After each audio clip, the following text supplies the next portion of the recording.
Waiting on God, finding hope in stillness.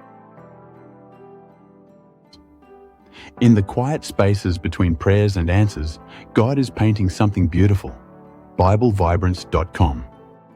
Dear heart of faith, the kitchen window frames the morning.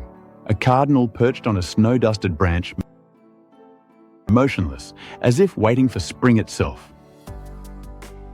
You watch, coffee warming your palms, and something inside you whispers, "This is me. I am waiting too."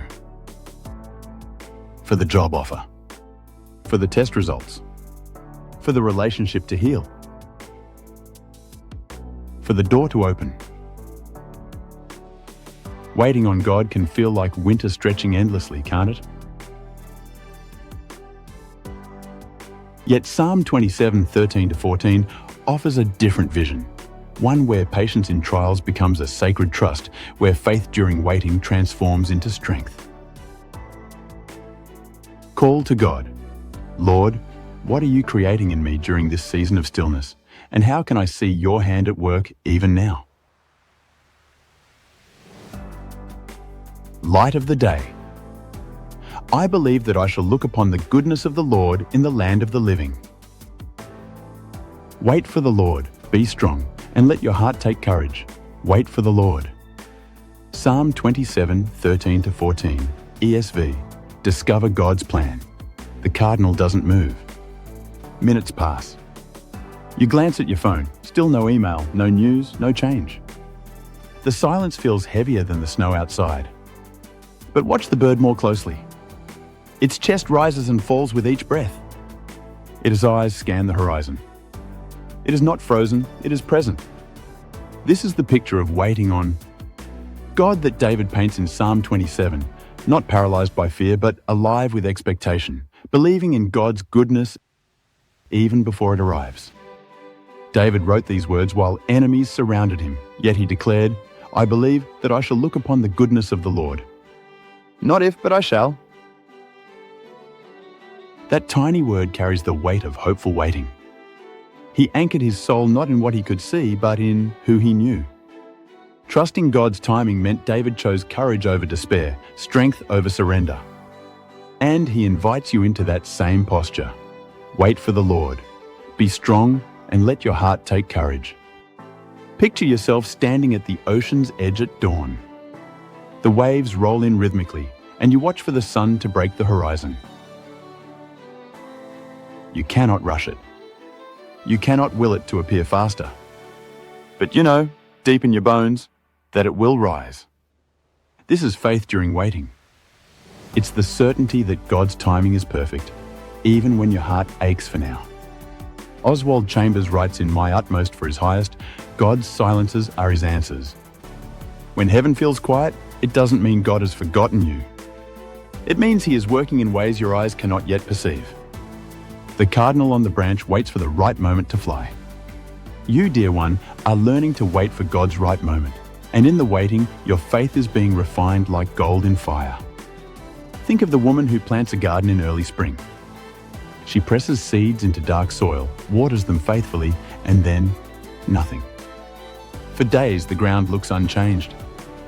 But beneath the surface, roots are forming. Life is stirring. Patience in trials is trusting the unseen work of God. As L.B. Cowman writes in Streams in the Desert, God is never in a hurry, but He is always on time. Your waiting season is not wasted time, it's holy ground where spiritual endurance is cultivated. You may be waiting for a prodigal child to come home, and each day feels like a battle between hope and heartbreak. You may be waiting for provision, and the bills on your counter seem to mock your prayers. You may be waiting for healing, physical or emotional, and the pain lingers like winter's chill. But here is the truth the cardinal teaches. Waiting doesn't mean doing nothing. It means staying present, staying faithful, staying anchored in God's promises. The snow begins to melt in the sunlight. Drip by drip, the branch lightens. The cardinal ruffles its feathers, shifts its weight. Something is changing, even if slowly. This is the rhythm of God's plan for waiting. Gradual, gentle, but unstoppable. Sarah Young reminds us in Jesus Calling, waiting on me means directing your focus to me in hopeful anticipation. Your waiting is not passive resignation, it's active trust. It's choosing to see God's goodness already at work, even when the full picture hasn't yet emerged. Consider the story of Elizabeth in Luke 1.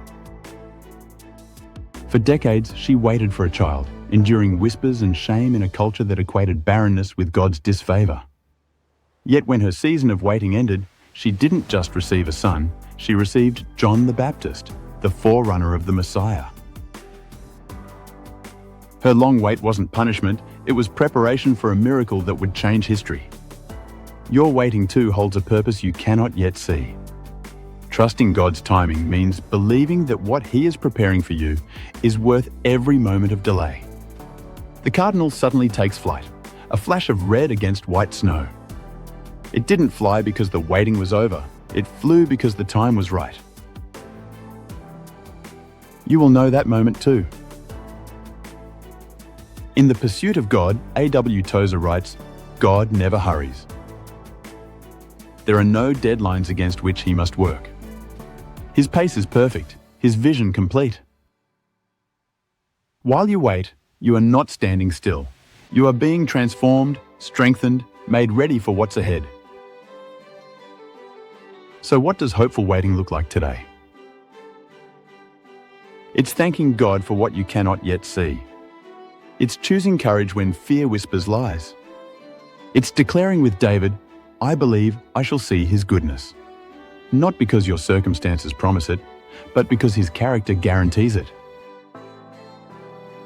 Finding thankfulness in the waiting season means recognizing God's faithfulness in past delays.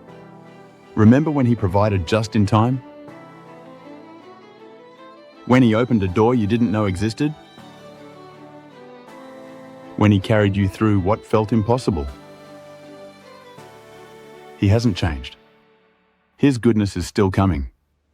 It's already on its way. The kitchen window now shows a world transformed by light. The snow sparkles. The cardinal's branch bends gently in the breeze. And you realize, waiting on God is not about enduring emptiness. It's about recognizing fullness in His presence.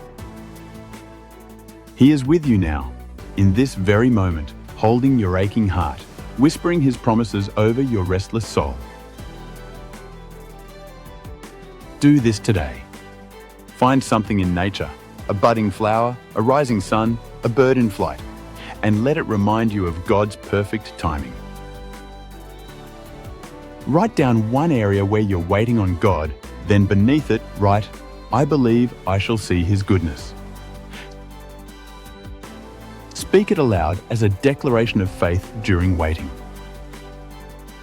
Let this simple act anchor your heart in hopeful waiting. Pray His promise. Father, I believe I will see your goodness in the land of the living. Give me patience in trials, strength to wait, and courage to trust your perfect timing. Thank you for working even now. Amen. The cardinal flew at just the right moment, and so will you when God's timing unfolds at BibleVibrance.com. What are you waiting for? Share your story. Let's encourage one another in faith.